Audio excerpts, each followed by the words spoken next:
تو جو حکیم کل ہے وہ کیسے ایسی چیزوں کی قسمیں کھا سکتا ہے؟ کہ والشمس سے مراد رسول خدا ہے، والقمر سے مراد علی مرتضیٰ ہے، کہ مولا یہ والتین والزیتون کیا ہے؟ کہ تین سے مراد حسن مجتبیٰ ہے، زیتون سے مراد حسین شہید ہے۔ تو وہ قرآن میں نشانیاں رکھتا ہے، لیکن ان کے لیے رکھتا ہے جو صاحبان عقل ہے۔ پھر قسم کھائی والعصر ان الانسان لفی خسر، مجھے قسم ہے عصر کی۔ عصر وقت کا ایک خاص وقت ہے، فجر وقت کا حصہ ہے، ظہر وقت کا حصہ ہے، عصر وقت کا حصہ ہے، مغرب وقت کا حصہ ہے، عشاء وقت کا حصہ ہے۔ خدا نے فجر کی بھی کہیں پر قسم کھائی ہے اور کہیں پہ عصر کی قسم کھائی، کہ خدا والعصر کی قسم کیوں کھا رہا ہے؟ کہ عصر وہ وقت ہے جو بہت جلدی گزر جاتا ہے۔ اچانک دیکھو کہ دن ہے، روشنی ہے، لیکن آدھے گھنٹے میں یہ روشنی اندھیرے میں بدل جاتی ہے، یہ نور ظلمتوں میں بدل جاتا ہے۔ تو خدا اس وقت کی قسم کھا رہا ہے جو وقت بہت جلدی گزر جاتا ہے۔ والعصر ان الانسان لفی خسر، مجھے قسم ہے وقت کی کہ یہ انسان گھاٹے میں ہے، یہ انسان خسارے میں ہے۔ الا الذین آمنوا وعملوا الصالحات، بس بقا ان کو ہے، فتح ان کو ہے جو ایمان لائے، وعملوا الصالحات، صرف ایمان نہیں لائے بلکہ ایمان کے ساتھ ساتھ عمل صالح بھی انجام دیا۔ پروردگارہ یہ ایمان کیا ہے اور یہ عمل صالح کیا ہے؟ کہ ایمان لانا ہے، اسلام نہیں لانا۔ اسلام پہلی سیڑھی ہے، ایمان دوسری سیڑھی ہے، عمل تیسری سیڑھی ہے۔ جب تو منزل ایمان پہ آتا ہے تو دربار عمل میں داخل ہو جاتا ہے۔ اے خدا مجھے ایمان لانا ہے، کہاں ایمان لانا ہے؟ اسلام نہیں لانا۔ خدا اسلام کیا ہے؟ کہ اسلام ہے کسی چیز کو رٹ لینے کا نام۔ کہ آج اکثر مسلمانوں کا ایمان ہے طوطے والا ایمان۔ کون سا ایمان ہے؟ طوطے والا ایمان۔ آپ کسی گھر کے اندر گئے اور طوطے نے آپ کو گالیاں دینا شروع کر دی، غصہ طوطے پہ کرو گے یا سکھانے والے پر کرو گے؟ تو آج کا جوان آیا، مولانا یہ نعرے لگا رہے ہیں کافر کافر شیعہ کافر۔ میں نے کہا ان پہ غصہ کیسے؟ یہ تو طوطے ہیں۔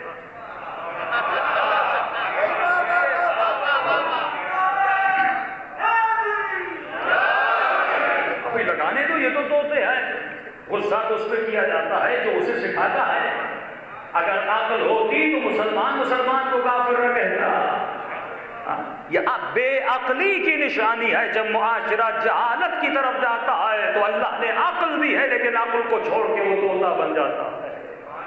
نہ ہمارے مدرسوں میں فکر دی جاتی ہے، نہ مفتی کوئی فکر دیتے ہیں۔ یہ وہی کہتے ہیں جو ان کو سکھایا جاتا ہے، یہ وہی بولتے ہیں جو ان کو رٹایا جاتا ہے۔ فرمایا تجھے اسلام نہیں، تجھے ایمان لانا ہے۔ ایمان کا مطلب یہ ہے مسلمان، اگر توحید پر ایمان ہے تو توحید شناس بن، اگر رسالت پر ایمان ہے تو رسالت شناس بن، اگر امامت پر ایمان ہے تو امامت شناس بن۔ خدایا میں توحید شناس کیسے بنوں؟ فرمایا صرف مولوی کے رٹنے سے، کلمہ رٹنے سے ایمان دل میں داخل نہیں ہو جاتا۔ بچہ چھوٹا تھا، باپ نے مسجد میں بھیج دیا اور مولوی صاحب نے ڈنڈی کے زور پہ اسے کلمہ یاد کروا دیا۔ اب یہ بچے نے کلمہ سیکھا تو ہوا ہے، تبھی اس کی زندگی میں توحید نظر نہیں آتی، تبھی اس کی زندگی میں ولایت نظر نہیں آتی، تبھی اس کی زندگی میں عدل الہی نظر نہیں آتا۔ اگر یہ دین کو سمجھ کے عمل کرتا، یعنی مقام آمنو تک بھی ہوتا اور مقام عمل تک بھی ہوتا، فرمایا پھر ایسے لوگوں کے لیے اجر غیر ممنون ہے۔ کیا ہے؟ اجر غیر ممنون۔ دو لفظ ہیں عربی میں، ایک لفظ ہے اجر، ایک لفظ ہے عطا۔ اجر محنت کے بدلے میں ملتا ہے، عطا وہ اپنے رحم و کرم کی بنیاد پہ دیتا ہے۔ کہاں جب تو ایمان لائے گا اور عمل صالح کرے گا، میں تجھے عطا نہیں دوں گا، میں تجھے اجر دوں گا۔ ایک ایسا اجر جو نہ پایان ہونے والا اجر، نہ ختم ہونے والا اجر۔ پروردگارہ یہ اجر کیا ہے؟ فرمایا جو آدم کو جنت ملی تھی وہ عطا تھی، وہ اجر نہیں تھا۔ اور جب وہ عطا کرتا ہے تو عطا واپس بھی نہیں جاتی ہے۔ جنت عطا تھی، اللہ نے دی، پھر آدم کو نکال بھی دیا، کیونکہ آدم تم نے اس جنت کے لیے محنت نہیں کی تھی، یہ تجھے عطا کیا گیا تھا. یہ بالکل ایسے ہے مولانا مجلس پڑھنے آپ اسے گاڑی دے دیں، مولانا یہ آپ کے استعمال کے لیے، اور مولوی صاحب گاڑی چلائے، کبھی اس دیوار پہ کبھی اس دیوار پہ، کبھی شیشہ توڑ دیا، کبھی سائیڈ مرر توڑ دیا، تو دینے والا کہے گا مولانا گاڑی واپس کر دے. مولوی کہہ بھی نہیں سکتا میں نہیں دوں گا، کیونکہ عطا تھی. عطا دینے کے بعد واپس بھی نہیں جاتی ہے، لیکن اجر واپس نہیں ہوتا. اب اسی مولوی نے اپنے پیسے سے گاڑی خریدی، اب توڑے یا پھوڑے کوئی اس سے واپس نہیں دے سکتا، کیونکہ اس نے اپنے اجر سے لیا ہے. کہ آدم یہ جنت عطا تھی تبھی تم نے قدر نہیں کی، اب دنیا میں جا محنت کر اجر لے کے جنت میں واپس آ. کہا آمنو وعملوا الصالحات، اے انسان میں نے بہت کچھ تجھے عطا کیا ہے، لیکن اگر تو عمل صالح کرے اب تجھے اجر غیر ممنون دوں گا. ایک ایسا اجر جو تمہاری محنتوں کا صلہ ہوگا، جو کوئی تم سے لے نہیں سکتا. پروردگارا اس کے لیے مجھے کرنا کیا پڑے گا؟ فرمایا گھبراتا کیوں ہے؟ من عرف نفسہ فقط عرف ربہ. اے انسان خود کو پہچان، اپنی فطرت کو پہچان. اے انسان جس دین کے لیے میں نے تجھے چلنے کے لیے کہا وہ بھی دین قیم ہے، سیدھا دین ہے. جو فطرت میں نے تجھے عطا کیا ہے وہ فطرت اسلام ہے، وہ بھی فطرت سیدھی ہے. جس راستے پہ میں نے تمہیں چلنے کے لیے کہا اہدنا الصراط المستقیم، وہ راستہ بھی سیدھا ہے. نہ تیری فطرت میں زگزگ ہے، نہ تیرے دین میں زگزگ ہے، نہ تیری شریعت میں زگزگ ہے. اور سوال یہ ہے کہ پروردگارا جب تم نے فطرت دی ہی دی، پھر دین کی ضرورت کیا تھی؟ فرمایا دو ہدایتیں دی ہیں. فطرت میرا انٹرنل آرڈر ہے اور شریعت میرا ایکسٹرنل آرڈر ہے.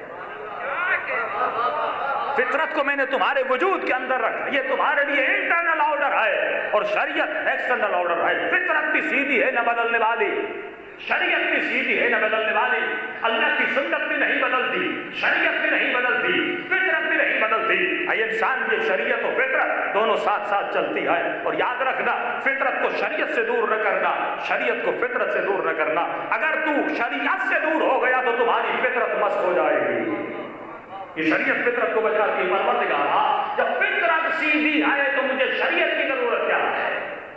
کہاں اس فطرت میں نے محبت کے جذبے کو رکھا، نفرت کے جذبے کو رکھا.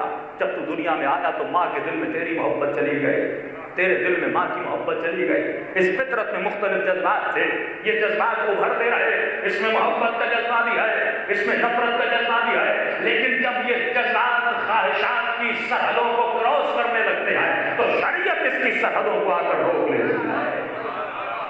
جب یہ جوان 15 سال کا ہوتا ہے محبت کا جذبہ تو ہے، لیکن یہ جوان اپنی آنکھوں کو ادھر ادھر کرتا ہے اور کسی غلط محبت میں گرفتار ہو جاتا ہے تو خواہش اس کی فطرت کو سرحد فطرت سے جب نکالنا چاہتی ہے تو شریعت آ کر اسے سکھاتی ہے کہ محبت اس سے کرنا جو لائق محبت ہو.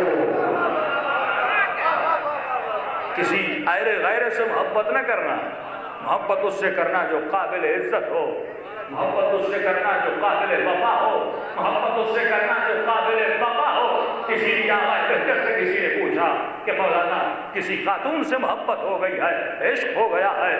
قبلہ نے کہا یہ عشق نہیں ہے، یہ شہوت ہے. عشق اس سے کرو. کہاں تمہاری فطرت میں حسن پرستی ہے؟ تو حسن کو چاہتا ہے کیونکہ حسن کو پسند کرنا اس نے تمہاری فطرت میں رکھا ہے. وہ چاہتا ہے کہ تو حسینوں کا عاشق بنے، لیکن اے انسان یہ جو حسن تو دیکھ رہا ہے اس حسن کو بنا ہے کسی ایسے کا عاشق بن جا جس حسن کو بقا ہی بقا ہو.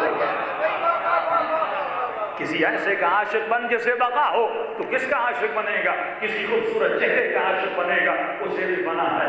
مال کا عاشق بنے گا، اسے بھی فنا ہے. جسم کا عاشق بنے گا، اسے بھی فنا ہے. گاڑی کا عاشق بنے گا، اسے بھی فنا ہے. لیکن ایک وجود ہے جس سے فنا نہیں ہے، وہ قل هو اللہ احد ہے، وہ اللہ الصمد ہے جسے فنا نہیں ہے. جب تو بقا سے محبت کرے گا وہ بھی اجر غیر ممنون لے کر تجھے بقا عطا کر دے گا.